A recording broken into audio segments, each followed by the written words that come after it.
Bueno, Argentina desde el 2015, que es cuando asume el gobierno Mauricio Macri, entra en un proceso de lo que se consideraría una neoliberalización de la situación política, económica y social, ¿no?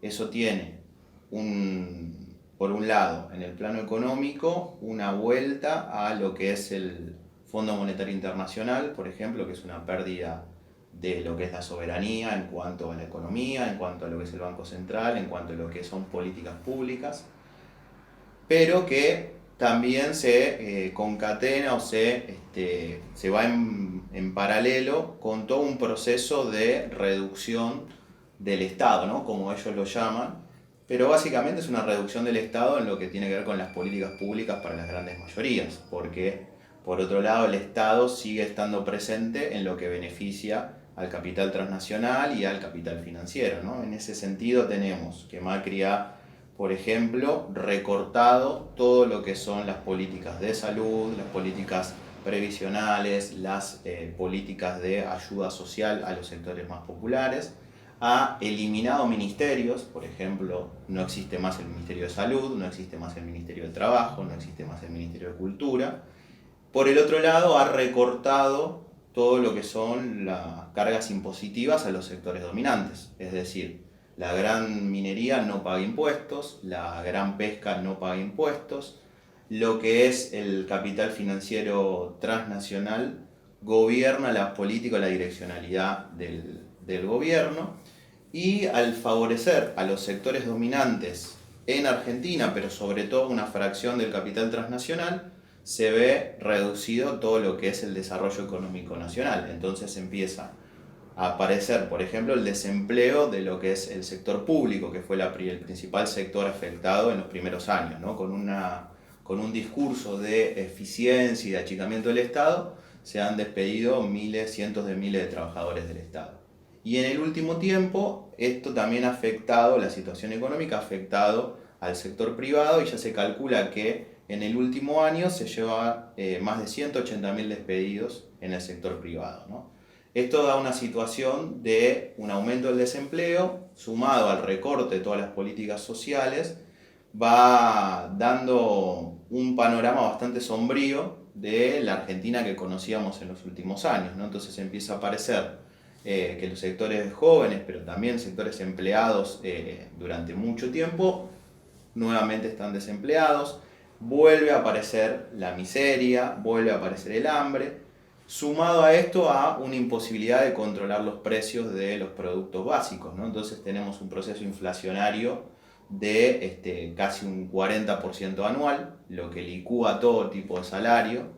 A eso se le aumentan todo lo que son los impuestos en servicios, ¿no? Paradigmáticamente se recorta toda la recaudación del Estado de los sectores económicamente concentrados, pero aumenta, ¿no?, la tasa impositiva de la mayoría de la población. Entonces tenemos que el sector que está ganando dinero, los pocos sectores que están acumulando, tienen que ver con el sector energético y con el sector bancario. Todo el resto de los sectores productivos está en caída, está en picada. Incluso muchas empresas transnacionales se están retirando del país por esta inestabilidad. Y a nivel social hay un grado de conflictividad intenso, o sea, todos los días hay movilizaciones, todos los días hay lucha. Una vez por mes o cada mes y medio hay movilizaciones masivas de más de 200.000 personas. A eso se le suma un aumento de la represión, ¿sí?, de las fuerzas del Estado a todo tipo de protesta. Sumado, ¿no?, esto es toda una suma de distintos elementos negativos, a la pérdida de libertad de expresión, ya también es otro elemento que hay que tener en cuenta, porque la única forma de expresión que existe para los sectores populares, para las organizaciones políticas y sociales opositoras, ¿no?, al gobierno, que casi son en su conjunto distintas tendencias políticas, es estar en la calle, son las manifestaciones, porque los medios de comunicación están hiperconcentrados, y esos medios de comunicación concentrados responden a la política de gobierno o son los que han promovido a este gobierno y son los principales beneficiarios.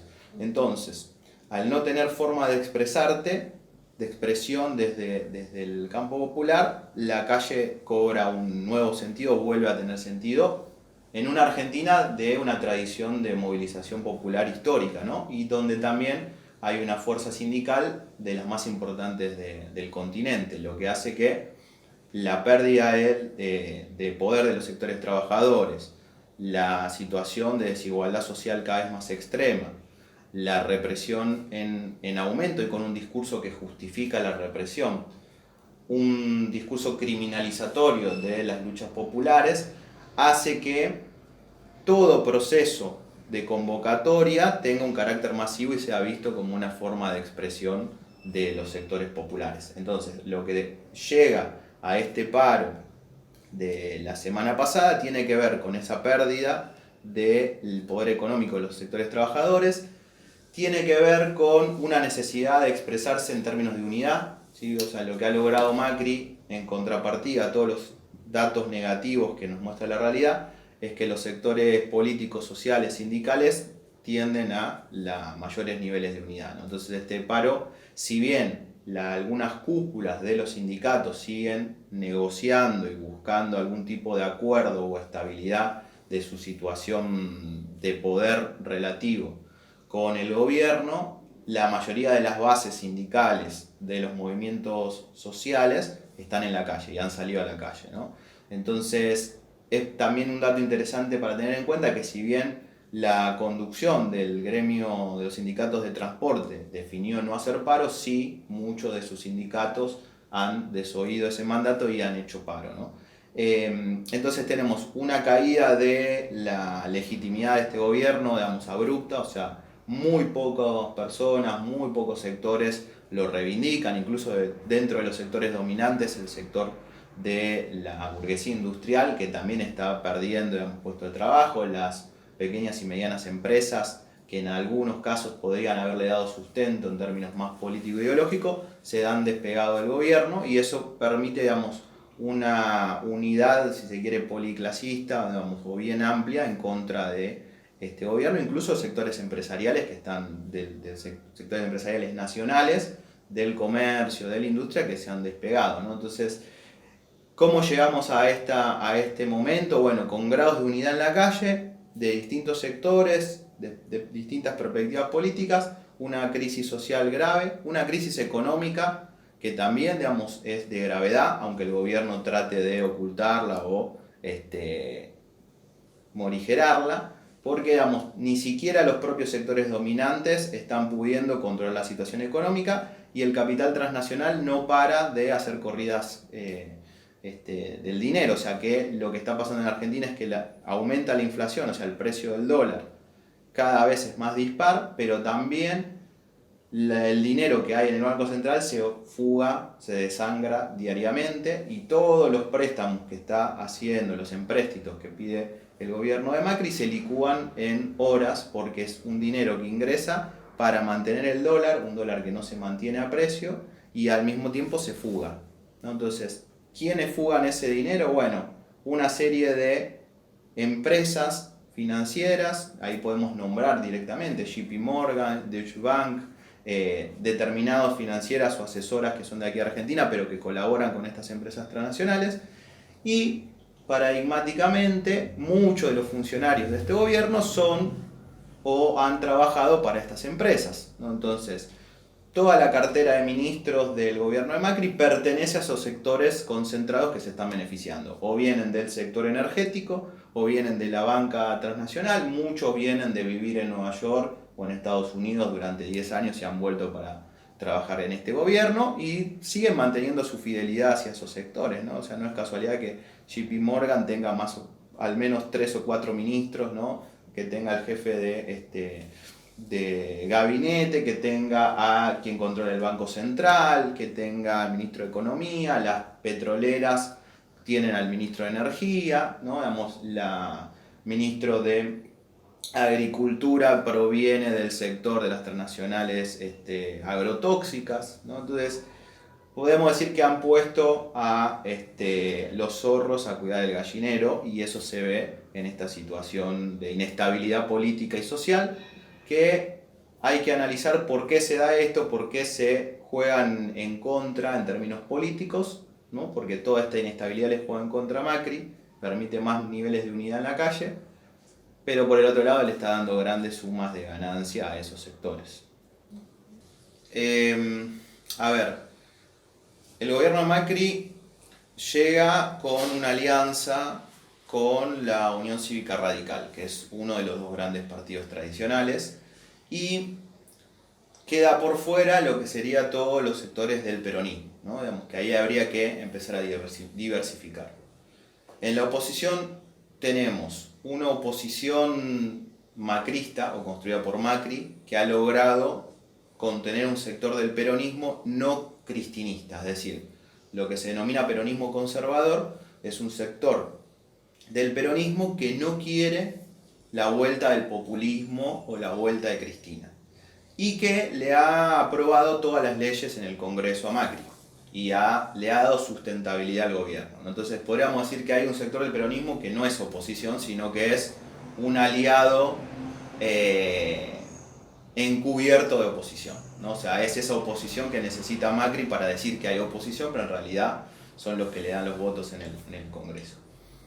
Luego tenemos, sí, amplios sectores de la oposición que se integran por todo lo que sería el peronismo más cercano a la figura de Cristina Fernández de Kirchner, que sería Unidad Ciudadana como expresión política.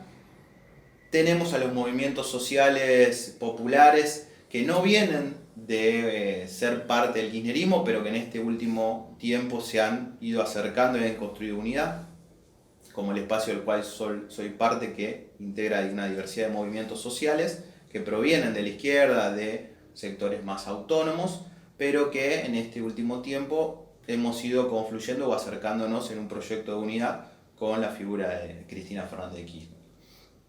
También tenemos un sector de la izquierda, ¿no? Que es el Frente Izquierda de los Trabajadores, que ellos vienen de una tradición más cercana al trotskismo, son distintos partidos que se han unido en este frente y que tienen una representación dentro del Congreso y en el sector sindical bastante importante, que ellos tampoco se consideran cercanos a la figura de Cristina Fernández de Kirchner, pero sí claramente son de oposición al gobierno de Macri.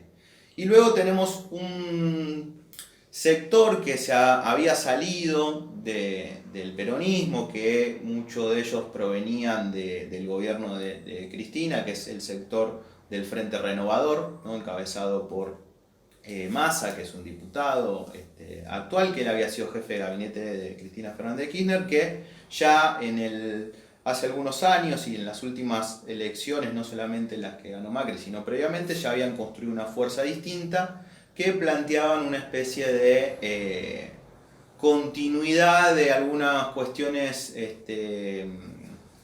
centrales, pero con más diálogo con sectores más de centro y de derecha. Entonces podríamos decir que es una especie de kirchnerismo más hacia el centro, más edulcorado y con diálogo a sectores más conservadores.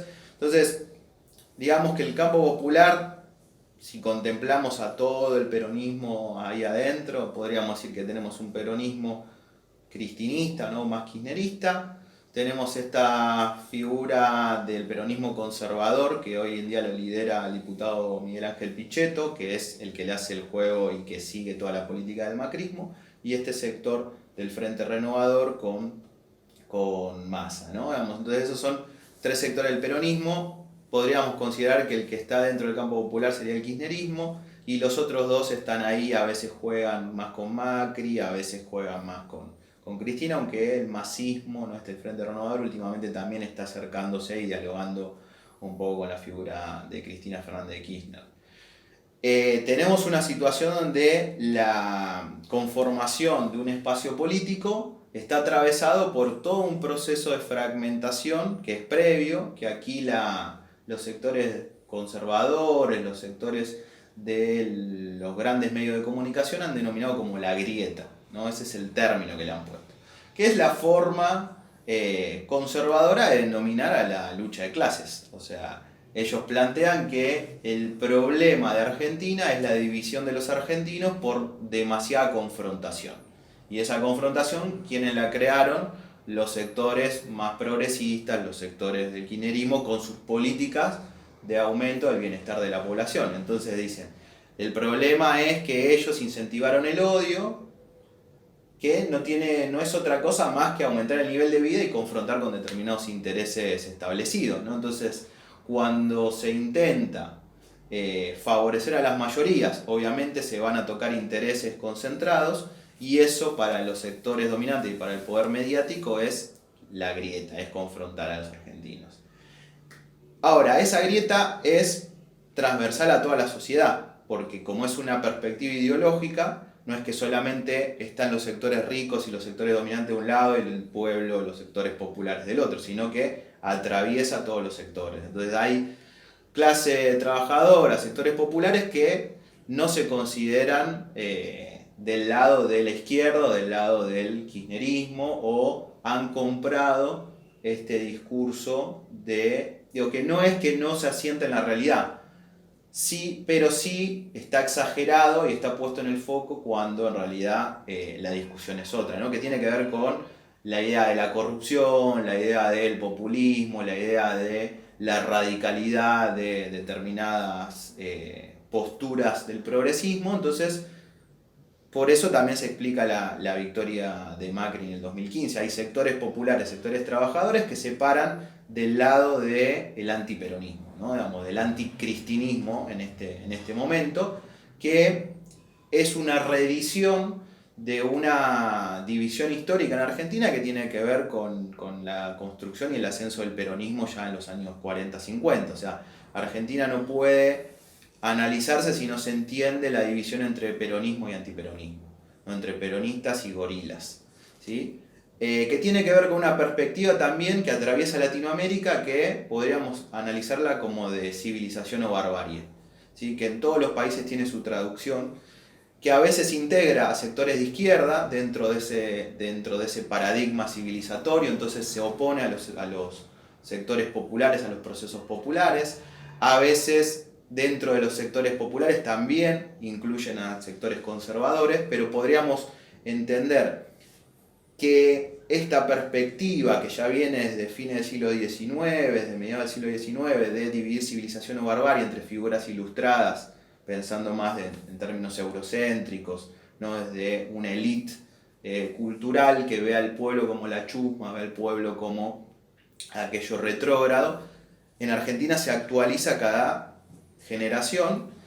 En el peronismo eso se había dado, ¿no? Entre las masas peronistas, el peronismo como un proceso popular con sus contradicciones y planteándose una posición ni cercana al comunismo, ni al fascismo, ni al liberalismo, pero que por el otro lado había aglutinado una oposición que contemplaba no solamente a los liberales, a los partidos cercanos al imperialismo norteamericano, sino que también contemplaba al Partido Comunista, al Partido Socialista, ¿no? Entonces, en Argentina tenemos esta contradicción, que la izquierda está también dividida entre una izquierda más popular y una izquierda más elitista o antiperonista.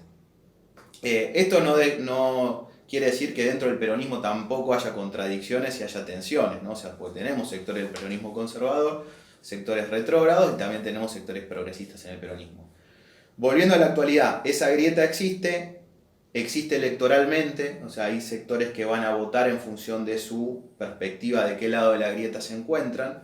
Hay figuras políticas que quieren intentar mostrarse en el medio de la grieta, entonces como que dialogan con, o lo que entienden de diálogo con ese otro sector no es con el pueblo, sino que es hablar con el gobierno. Y el resto del campo político se está ubicando en esos polos, o se ubican hacia el polo del macrismo, o se ubican hacia el polo más cercano al peronismo cristinista, ¿no? Del kirchnerismo.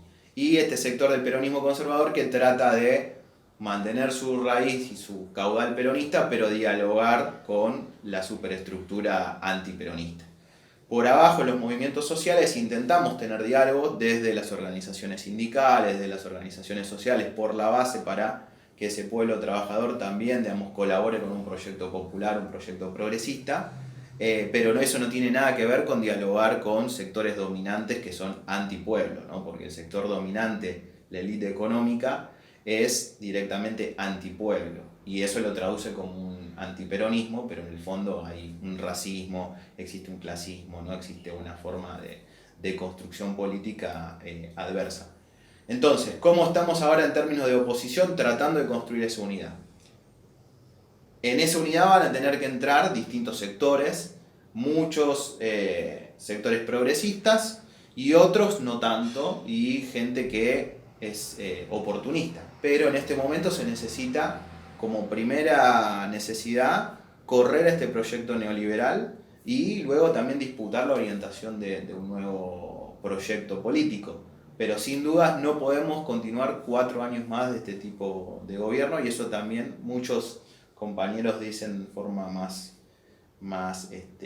cómica, ¿no? Que Macri, una de las cosas buenas es que ha permitido la unidad de muchos sectores que antes no se han podido unir. Así que en ese proceso se está, no va a ser fácil y va a ser bastante, o sea, el futuro a mediano plazo es bastante difícil de tener una respuesta en este futuro cercano, porque existe esta grieta, existen formas de pensar el voto que no necesariamente corresponden a la situación económica o a la situación de clase, y hay un proyecto político que pone en la discursividad y en la construcción ideológica su foco. Entonces vamos a ver cómo se desarrolla la campaña.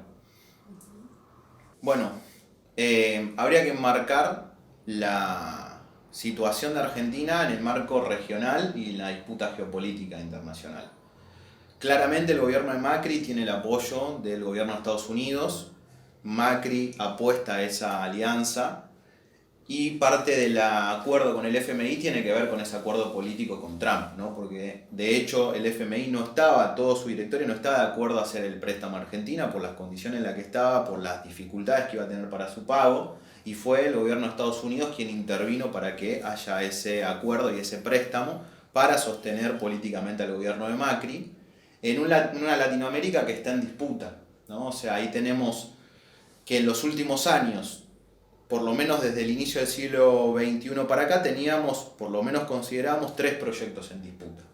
Teníamos el proyecto neoliberal bajo la órbita de Estados Unidos, teníamos el proyecto del neodesarrollismo, o podríamos caratular como orientado hacia los BRICS, ¿no? Y ahí teníamos a Brasil, a Argentina, a Uruguay, tratando de tener un grado de desarrollo sin ser totalmente opositores al imperialismo, pero sí tratando de abrirse hacia China, abrirse hacia África, construyendo, ¿no?, con Rusia, etcétera, etcétera. Y un tercer proyecto que podríamos caracterizar como socialismo del siglo XXI, que ahí agruparíamos a los países que están en ALBA TCP, ¿no? A Venezuela, Bolivia, en su momento Ecuador, que ya no lo es más, Cuba, Nicaragua y demás. Esos 3 proyectos están en disputa. Claramente cada vez más ha ido modificándose el mapa y ha quedado una mayoría de gobiernos neoliberales y unos pocos gobiernos de este nuevo socialismo del siglo XXI, ¿no? Ecuador ya se ha pasado para la fila del neoliberalismo, Brasil luego el golpe de Estado y ahora con Bolsonaro continúa en esa órbita, Macri en Argentina, Chile que recuperó esa perspectiva, aunque nunca la había dejado de tener, pero se mantiene ahí. Entonces tenemos una hegemonía económica y política de Estados Unidos sobre la región contra, obviamente, Venezuela, que es el foco de la atención hoy en día de ese otro proyecto, pero que también es el foco de la disputa geopolítica entre las potencias emergentes y Estados Unidos, que ya no son tan emergentes, ¿no? Ahí tenemos China, Rusia y Estados Unidos como vectores que hoy en día están jugando en Latinoamérica.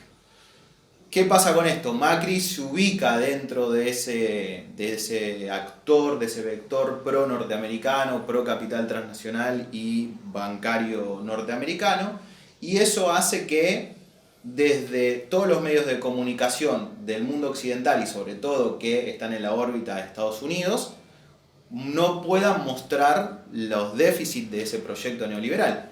Que hay que también remarcar, no es la primera vez que este proyecto neoliberal se implementa o se intenta implementar en América Latina. Podríamos decir que esta es la segunda ola de neoliberalismo en la región.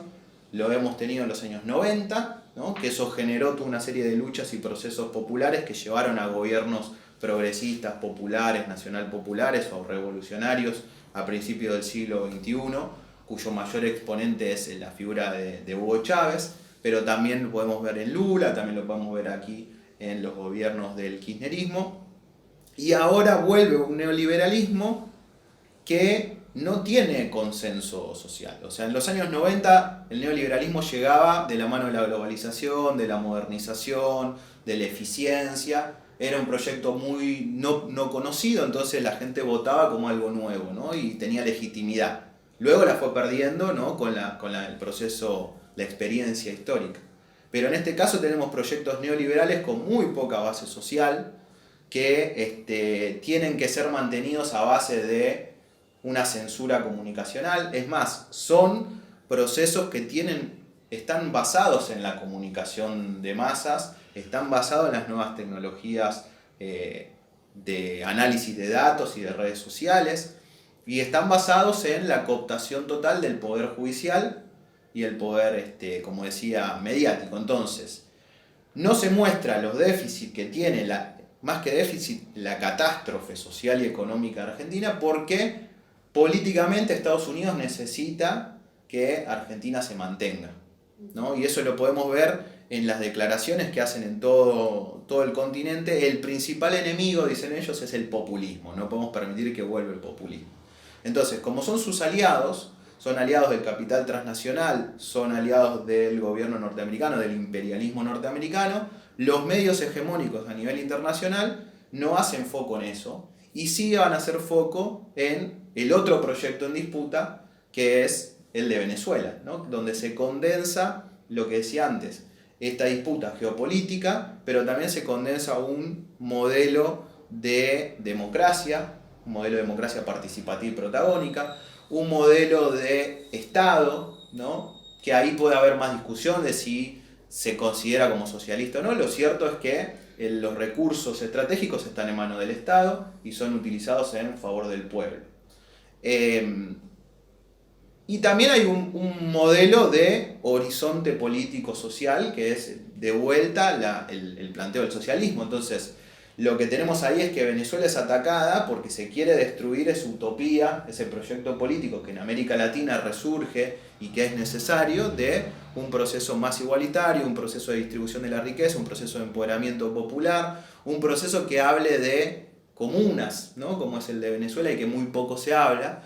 Entonces, los medios hegemónicos concentran en la figura de Nicolás Maduro como gobierno, invisibilizan a todo el proceso social que existe como chavismo. O sea, no se puede entender un proceso que resista todos los ataques que está teniendo en términos económicos, en términos militares, paramilitares, de medios de comunicación, de diplomacia, de bloqueo, si no existe un sujeto popular que lo esté sustentando. Ese sujeto popular no existe para los medios de comunicación internacional y solo existe un gobierno que lo caratulan de dictatorial, de autoritario y demás.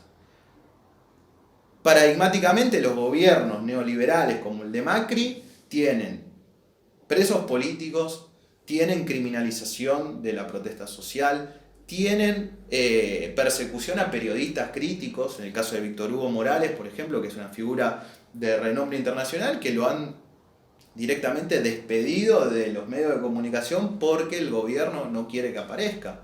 Tiene un nivel de represión a la protesta y la utilización de servicios de inteligencia para seguir no solamente a líderes y lideresas sociales, sino que también a figuras de renombre, o sea, como Cristina Fernández de Kirchner, como toda la oposición, incluso montando causas judiciales, como lo que está sucediendo ahora con el caso D'Alessio, ¿no? Que es un servicio de inteligencia de aquí de Argentina, pero que supuestamente colabora con Norteamérica y que con el Poder Judicial han construido un entramado de armado de causas judiciales para desprestigiar justamente a la oposición al kirchnerismo y al mismo tiempo trabajar con los medios de comunicación para que eso tenga repercusión. Entonces hay un grado de cooptación de lo que es la República aquí en Argentina, todos los poderes, hacia un proyecto económico, político, pro-imperialista y de subordinación, que no aparece en ningún lado,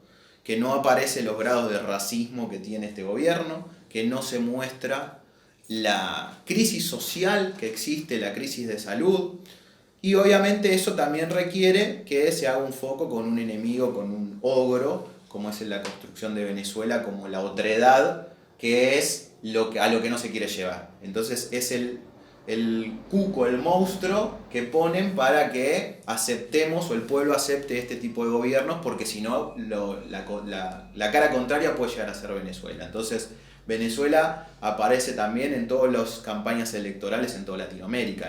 O es este neoliberalismo que te hambrea, que te destruye, que te rebaja el salario, que aumenta los impuestos, o es Venezuela con todo lo que es el caos y la crisis, ¿no? Entonces, también es interesante marcar otra cuestión ahí, que es Colombia. Colombia no existe en los medios internacionales y en Colombia se asesinan opositores y líderes y lideresas sociales todos los días. Desde la firma de los acuerdos de paz hasta la actualidad se han asesinado 560 y tantos, 65, a veces aumenta, a veces llega a 600 líderes y lideresas sociales que obviamente trabajan por la paz, que han apostado por la construcción de la paz en los territorios, que han adherido a los acuerdos, que quieren un mejor nivel de vida a su población, y lo que ha tenido el gobierno fue destrucción, masacre, muerte. Eso no aparece en los medios internacionales, no aparece la violación de derechos humanos en Colombia, no aparece la gente que se muere de hambre en Colombia.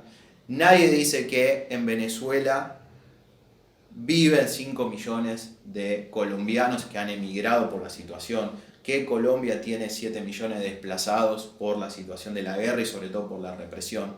Sin embargo, aparece Venezuela como el monstruo en contra de los derechos humanos, de la represión y demás, pero si uno mira la región, Venezuela es una Carmela descalza, una Carmelita descalza en cuanto a eso, porque se le plantea la represión frente a una protesta que no es una protesta pacífica y social, sino que es una insurrección planificada para tomar bases militares. O sea, en ningún país del mundo, si un sector de la población quiere tomar una base militar, la respuesta no va a ser la represión del Estado. Y en Venezuela ha sido baja, o sea, por el nivel de violencia que tiene la oposición, que también hay que marcarlo, es una oposición racista, que incendia a personas por considerarlas chavistas por su color de piel. O sea, ha incendiado personas porque las ve con un color de piel morena, y bueno, son chavistas y las incendian. Que ha intentado tomar bases militares, que ha asesinado líderes chavistas, que casi siempre son ellos los que ponen los muertos. O sea, el chavismo es el que siempre recibe los muertos y los medios luego las cifras las disfrazan o cambian de bando a los muertos.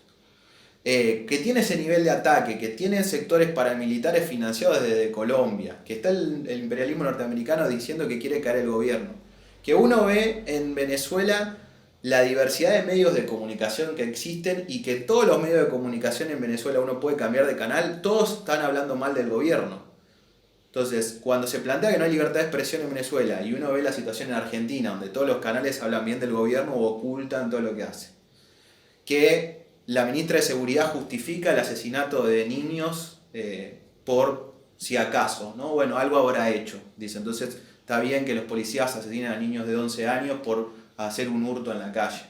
Cuando ve que los periodistas no pueden expresarse, que despiden periodistas de los medios, que se desaparecen personas, como fue el caso de Santiago Maldonado, que han asesinado a la población mapuche, que lo mantienen constantemente. Y uno ve la situación de Venezuela y la verdad que no tiene comparación. Hay errores de ese gobierno, hay situación de corrupción, hay niveles de violencia, claro que los hay. Pasa que no se contempla el contexto en el que se está y que Venezuela está en una situación de guerra.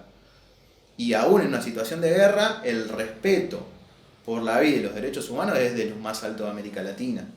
Si contemplamos Colombia, contemplamos Honduras, que hay un presidente que se quedó de facto, o sea, no reconoció la oposición, se quedó. Protestas de cientos de miles de personas reprimidas con bala. Si uno mira la situación de Chile, donde Piñera directamente arma un escuadrón militar para contener la situación mapuche y viene a asesinar también compañeros y compañeras hasta hace pocos meses, que se frenó con la movilización popular.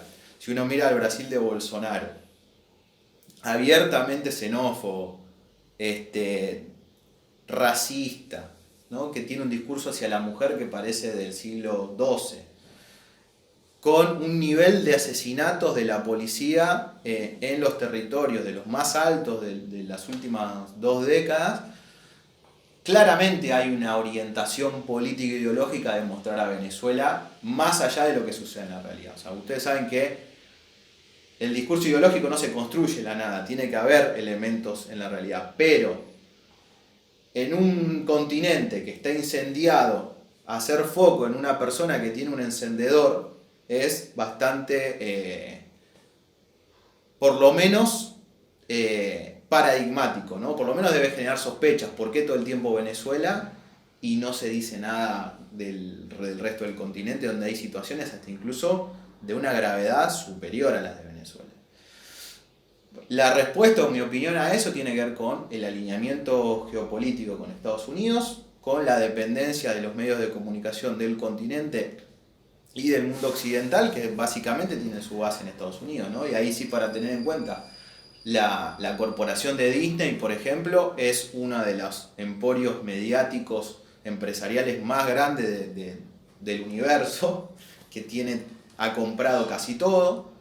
Todas las ramificaciones de la comunicación dependen o están relacionadas con eso, y todos los medios de comunicación masivos del continente también responden a grandes familias oligárquicas de cada país, que están relacionadas también con el capital financiero transnacional, internacional, que también tiene su sede en Estados Unidos, que tienen acciones en todos los medios de comunicación y que están orientadas en un proyecto político pro-norteamericano y de subordinación al imperialismo. Por eso se invisibiliza a aquellos gobiernos títeres del imperio y se hace foco en aquellos gobiernos que tienen una postura distinta, por lo menos, si no tienen que ver con un proyecto político ideológico, como es el caso de Venezuela, que se plantea el socialismo, sí también está relacionado con su acercamiento, su oposición hacia los otros bloques de poder internacional, como son China y Rusia.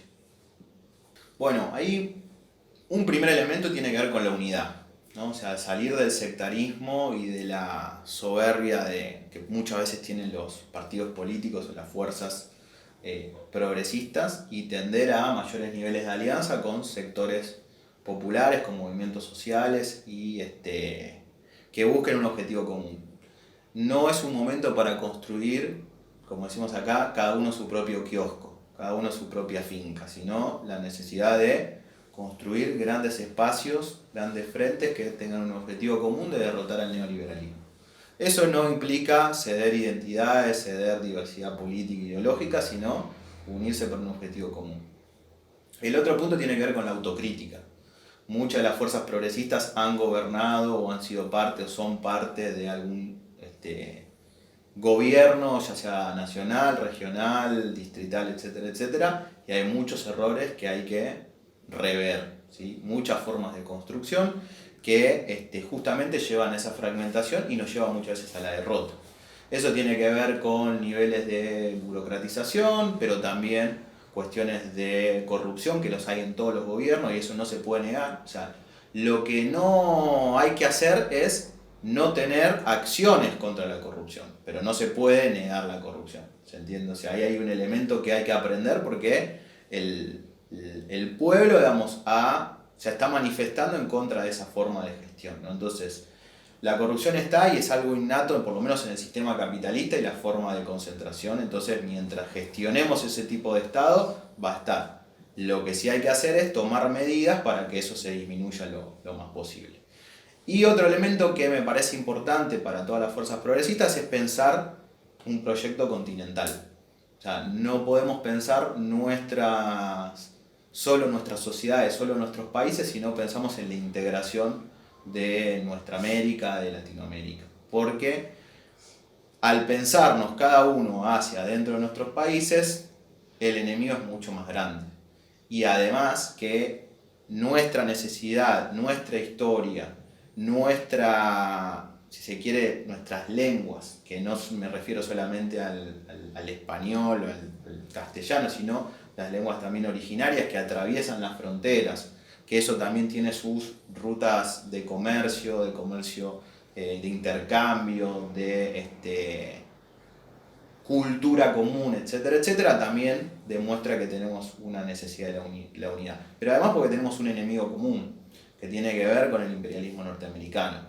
Y mientras no podamos construir y pensar una nueva institucionalidad de integración, una nueva economía integrada entre nuestros países, vamos a seguir siendo dependientes económicamente, culturalmente, políticamente, ¿no? Entonces, para sintetizar, un mensaje para las fuerzas progresistas tiene que ver con la unidad, con la integración regional, con la autocrítica y con la necesidad de pensar desde nuevos paradigmas. Y eso implica dialogar con nuevos sectores, ¿no? Es un paradigma descolonizador, un paradigma feminista también, que es necesario para esta etapa. O sea, no solo es necesario, no se puede construir un proyecto liberador, un proyecto emancipador en esta etapa si no se contempla el rol del movimiento feminista, el rol de las mujeres, el rol de las diversidades, porque han sido quienes han también